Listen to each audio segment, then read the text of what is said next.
Hello বন্ধুরা, কেমন আছো? আশা করি ভালো আছো। আবারও নিয়ে চলে এলাম নতুন ভিডিও। ভালো লাগলে লাইক কমেন্ট করবেন আর সব বন্ধুদের কাছে ভিডিওটা শেয়ার করে দেবেন। পুরোপুরি ভিডিওটা দেখবেন, টেনে টেনে দেখবেন না, তাহলে কিছুই বুঝতে পারবেন না। যাই হোক, দেখতেই পাচ্ছ আমি এখানে আজকের খাসির মাথা কিভাবে রান্না করব সেটা আপনাদেরকে দেখানো হবে।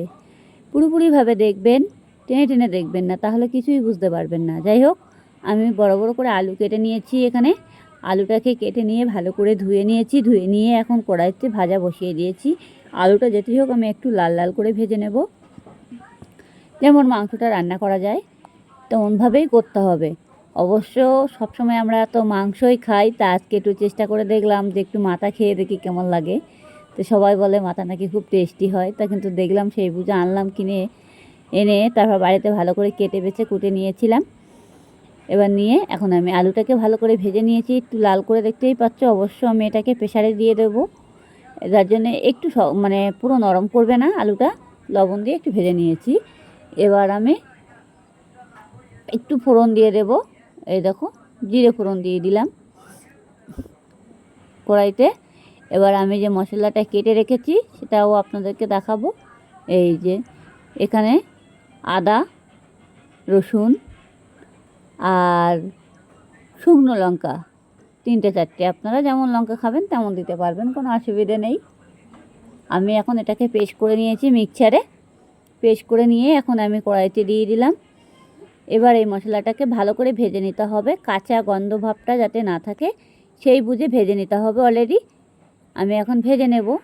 যতক্ষণে পুরো ভাজা ভাজা না হয়ে যাবে ততক্ষণে এটাকে নাড়তে হবে। অবশ্য পুরোপুরি ভালোভাবে নাড়তে হবে যাতে পুড়ে না যায়, সেইটুকু একটু খেয়াল রাখতে হবে।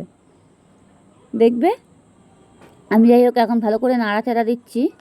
দেখবে পুরো এই মশলার ভিতর থেকে তেলটা পুরো ছাড়া ছাড়া হয়ে যাবে, তখনই মনে করবে যে এটা ভাজা হয়ে গেছে অলরেডি।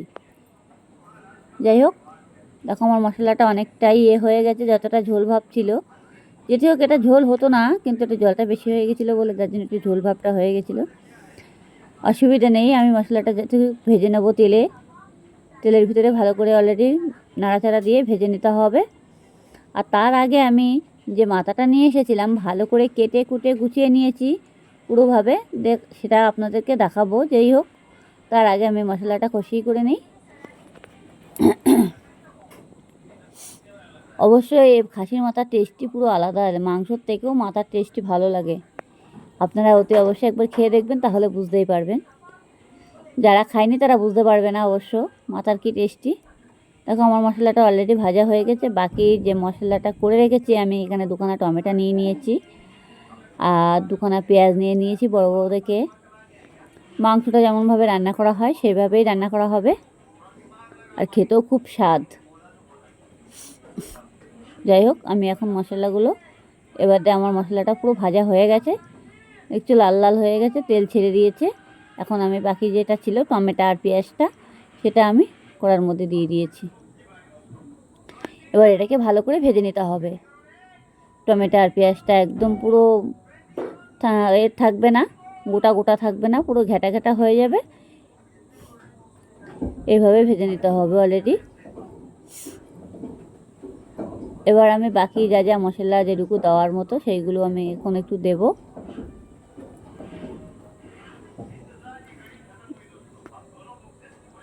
জিরের গুঁড়ো, হলুদ গুঁড়ো, লঙ্কার গুঁড়ো দিতে হবে, যেটুকু দেওয়ার মতো সেটুকু দিতে হবে।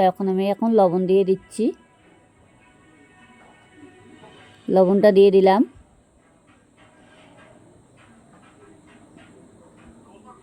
এবার আমি হলুদের গুঁড়ো দেব,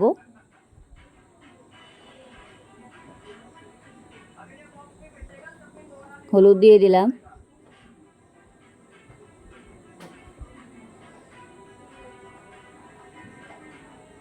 একটু জিরের গুঁড়ো দিলাম।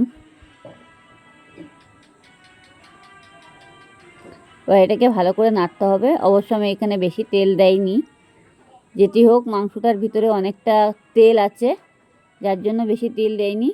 তেল তো এমনিতেই উঠে যাবে অনেক। তার আগে তো আমি মশলাটা ভেজেই নিয়েছি।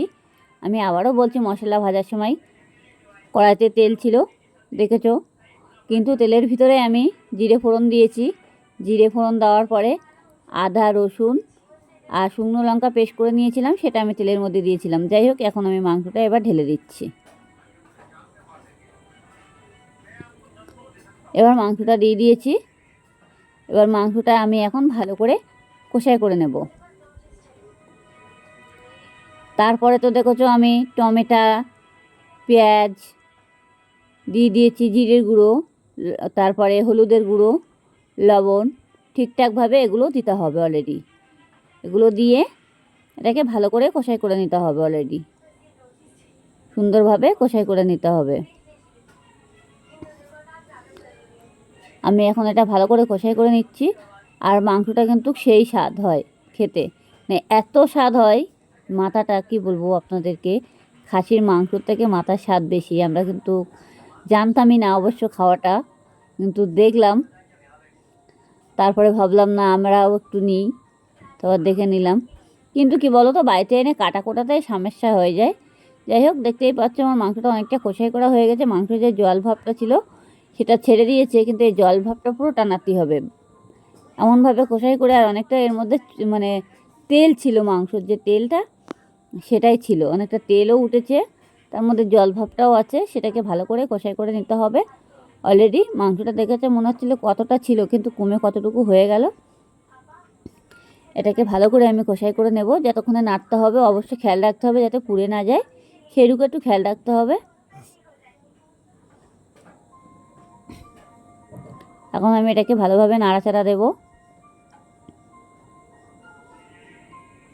মশলাটা একটু ভেজে ভালোভাবে দিয়ে দেবে মাংসের ভিতরে, তাহলে খেতেও খুব স্বাদ হবে। অবশ্য আপনারা চাইলে তেলেও দিতে পারো, ভেজে নিতে পারো। আর যদি মনে করবে না তেলে ভাজবো না, মাংসের ভিতরে মানে মাখিয়ে নেব যেমন মাংসটা করা হয়, তেমনভাবেও দিতে পারো, অসুবিধে নেই। কিন্তু ওইভাবে দিলে পরে একটু কাঁচা গন্ধ ভাবটা যেন ছাড়ে না নাক থেকে, অনেক সময় থাকে। আর কিন্তু একটু ভেজে দিলে পরে ভাজার মশলা গন্ধটা আলাদাই লাগে, টেস্টি হয়, খেতেও ভালো লাগে আর কি।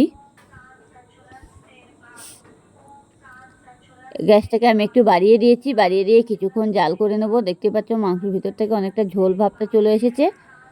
মাংস আর যেটি হোক ধোয়া হয়েছিল ভালো করে। অবশ্য আমি গরম জল করে 3-4 বার করে ধুয়ে নিয়েছিলাম।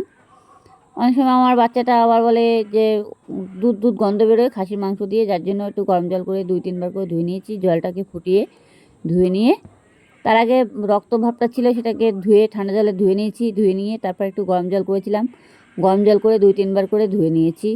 ধুয়ে নেওয়ার পরে তারপরে মাংসটা তো তেলের উপরে দিয়ে যা যা মশলা দেওয়া সে দেখিয়ে দিলাম।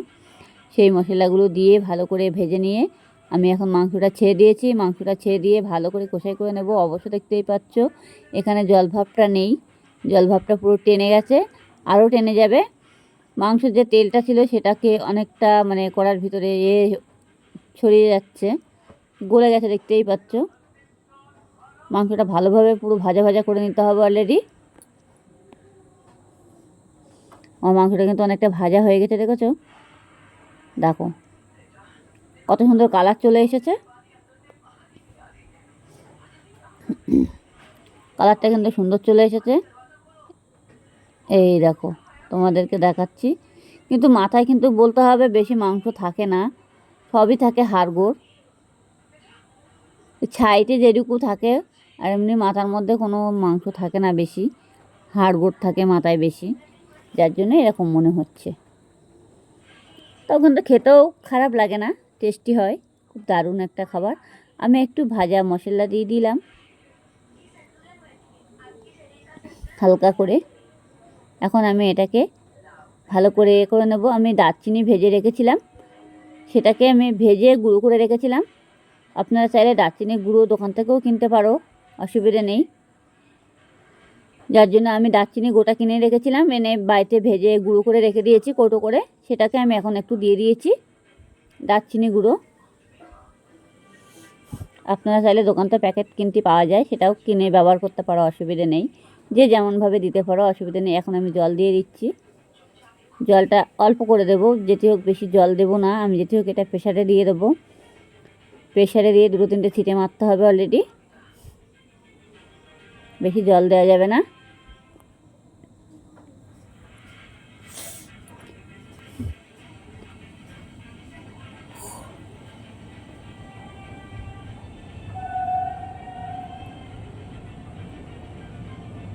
এবার এটাকে ভালো করে একটু হালকা করে নেড়ে চেড়ে নেব।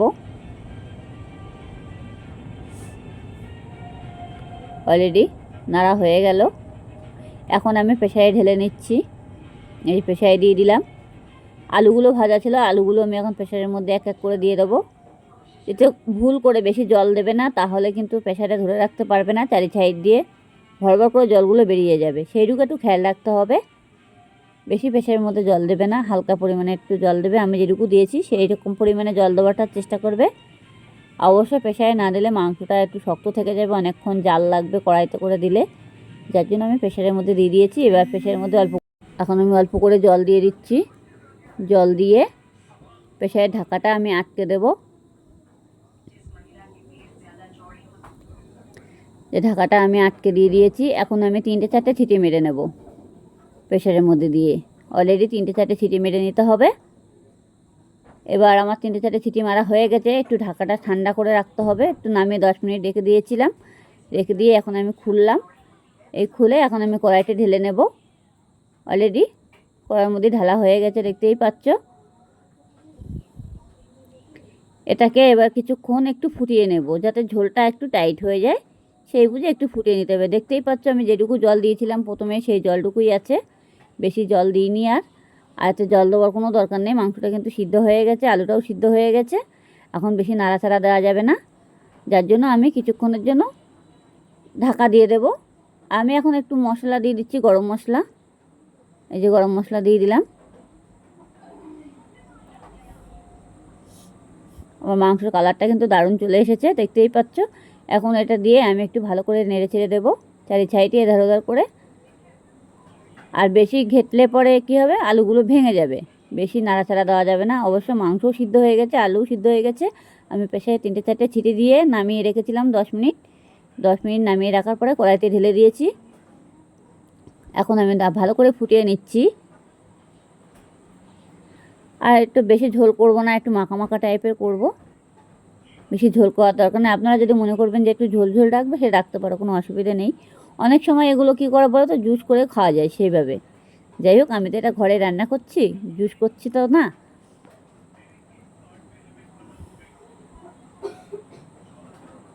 এখন আমি ভাজা মশলা দিয়ে দিচ্ছি। ভাজা মশলা বলতে কি, এটা গোলমরিচ আর জিরের গুঁড়ো ভেজে রেখেছি, সেটাকে দিয়ে দিলাম। এবার আমি কিছুক্ষণের জন্য ঢেকে দেবো, যাতে গন্ধটা পুরোটাই বসে যায় তরকারির ভিতরে। এবার আমি খুলে নিচ্ছি। দেখো আমার তরকারিটা পুরোপুরি কালারটা চেঞ্জ হয়ে গেছে, একদম ঝোলটাও কমে গেছে অনেকটা।